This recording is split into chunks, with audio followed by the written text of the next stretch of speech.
네, 뉴스 속 경제 이슈를 심층 분석하고 최신 고용 동향을 살피는 고용브리핑 365 시간입니다. 오늘도 강은나래 기자와 함께합니다. 안녕하세요. 안녕하세요. 어제 명절을 앞둔 직장인들의 주머니 사정에 대해서 살펴봤는데요. 불경기 여파로 지갑 열기가 무섭다, 이렇게 요약할 수 있을 것 같습니다. 추석 경기가 악화할 것이란 우려에 정부가 부양책들을 내놨습니다. 어떤 내용들인지 이슈픽에서 살펴봅니다. 네, 직장인들이 이번 추석 때 예상하는 경비가 지난해보다 10만 원이 낮은 수준이었죠. 그만큼 전반적으로 소비가 위축됐다라는 뜻인데 정부의 부양책이 추석 때 효과를 잘 발휘했으면 좋겠는데 구체적으로 어떤 내용인가요? 네, 정부가 얼마 전에 올해 추석 민생 안정 대책을 발표했는데요. 기본 방향은 서민 부담을 줄이고 지역 경제 활성화를 지원한다, 이겁니다. 물가 안정, 또 경제 활력 제고, 취약계층 지원 확대, 안전, 이렇게 4대 분야에 초점을 맞춰서 대책을 추진할 계획인데요. 우선 가장 주목을 받고 있는 것이 중소기업과 소상공인을 위해서 추석 자금으로 96조 원 정도를 지원하겠다는 내용입니다. 지난해 추석 때보다 무려 10조 원이 늘어난 규모입니다. 엄청나죠? 네, 10조 원이라고 하니까 상당히 규모가 커진 것 같은데요. 주로 어떤 내용으로 지원이 되는 건가요? 네, 세부적인 내용들은 다음과 같습니다. 우선 KDB산업은행 등 국책은행이 나서서 대출, 보증 지원 명목으로 신규 자금 37조 원을 공급한다고 하는데요. 또 기존의 대출, 보증 만기 연장을 위해서 56조 원을 지원합니다. 이 역시 지난해 추석보다 5조 원이 늘어난 규모고요. 전통시장 상인들에게는 성수품 구매 자금 대출에 50억 원을 지원하기로 했습니다. 또 외상 거래에 따른 신용 불안을 덜 수 있도록 외상 매출 채권 보험에도 2조 9천억 원을 지원할 계획이라고 합니다. 이렇게 총 95조 9천억 원이 지원될 전망입니다. 네, 96조 원에 가까운 돈을 우선 풀 예정이라면 중소기업, 소상공인뿐만이 아니라 일반에게도 이에 준하는 지원책이 마련됐을 것 같은데요. 구체적으로 어떤 내용들이 있나요? 네, 물론 그 소비 활성화 대책도 포함이 다 돼 있습니다. 우선 전통시장에서 자주 쓰이는 대표적인 상품권이 온누리 상품권과 지역사랑 상품권이죠. 그래서 추석 기간 동안 온누리 상품권은 3,700억 원을, 지역사랑 상품권은 7,500여억 원어치를 판매할 계획이라고 합니다.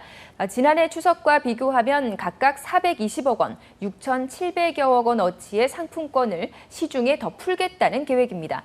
특히 온누리 상품권의 경우에 1인당 구매 한도를 월 30만 원에서 50만 원까지 늘리는데요. 할인율도 기존 5%에서 모바일에 한해서 6% 이상으로 높일 예정이라고 합니다. 참고로 이 두 상품권의 특별 판매는 이미 지난 2일부터 시작이 됐고 오는 10월 31일까지 한정 판매한다고 하는데요.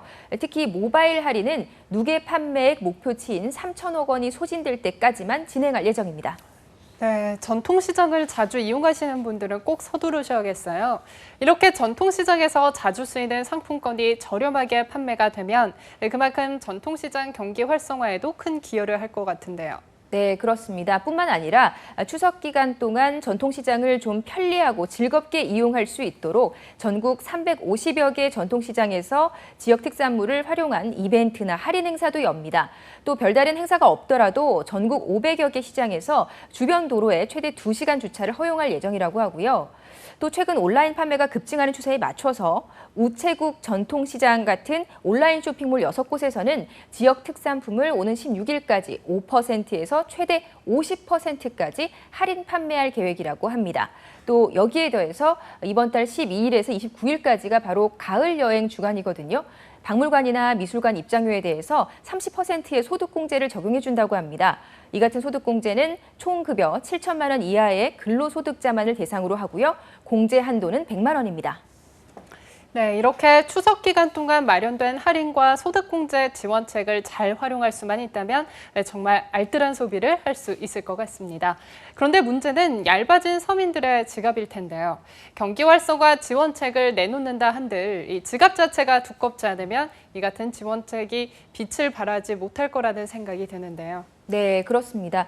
그래서 정부는요, 대내외 불확실성 확대 등으로 경제 여건이 녹록지 않다는 점을 염두에 두고 서민 생활을 안정시키고 또 경제 활력을 높일 수 있는 대책도 함께 마련을 했습니다. 가장 대표적인 것이 근로장려금과 자녀장려금을 대폭 확대하는 부분입니다.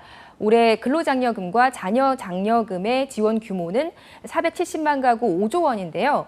지난해보다 197만 가구, 지급액으로는 3조 2천억 원이 늘어난 규모라고 합니다. 또 29만 6천 건, 621억 원에 이르는 미수령 환급금도 추석 전에 발굴해서 지급할 계획이고요. 특히 법무부와 함께 임금체불 단속도 강화할 예정인데요.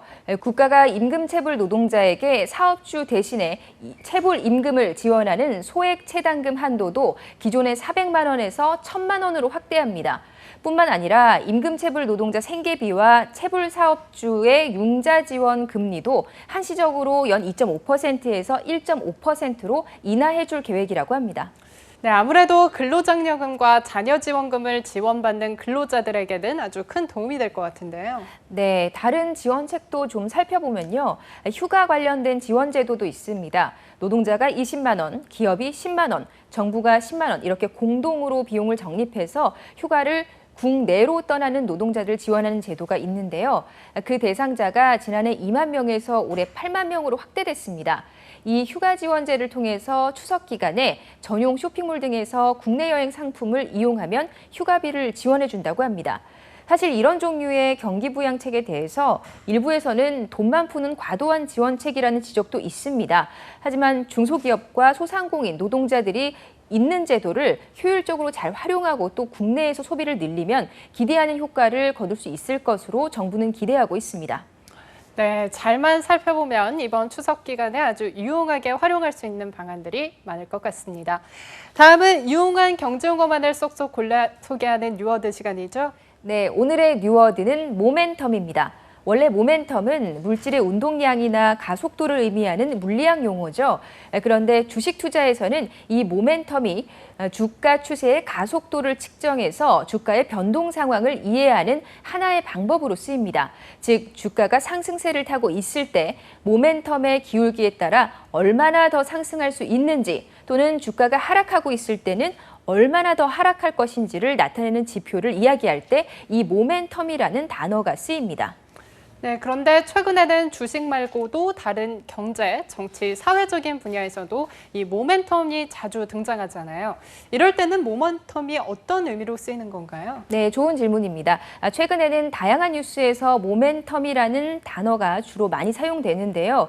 이 모멘텀이 각종 사회 현상에서는 방향을 전환하는 계기나 힘 또는 그 방향을 결정짓는 어떤 추진력을 일반적으로 뜻합니다. 가령 디스플레이 성장 모멘텀이라는 제목의 기사가 났다면 디스플레이 업계가 꾸준히 성장을 하고 있으며 또 앞으로 그 성장세가 지속될 것이다 이런 이야기죠. 그런데 현재까지 이번 추석 경기 활성화 지원책에 모멘텀이라는 단어는 나오지 않은 상황인데요. 추석 연휴가 끝날 때쯤에는 앞서 말씀드린 정부의 다양한 경기 활성화 대책이 좀 계기가 돼서 경기 호조에 모멘텀이 마련됐다 이런 얘기가 나오기를 기대해 보겠습니다. 네, 정부가 지난해보다 10조 원 넘게 자금을 투입해서 중소기업과 소상공인을 지원하고 그 외에도 다양한 지원책을 통해서 추석 경기 활성화를 위해 나섰습니다. 하지만 아직까지는 시험대에 오른 것에 불과한데요. 부디 지원책이 적절하고 또 효율적으로 사용이 돼서 경기를 활성화시키는 발판으로 이어질 수 있기를 바라겠습니다. 오늘도 강은나래 기자 함께했습니다. 고맙습니다. 지금까지 고용브리핑 365였습니다.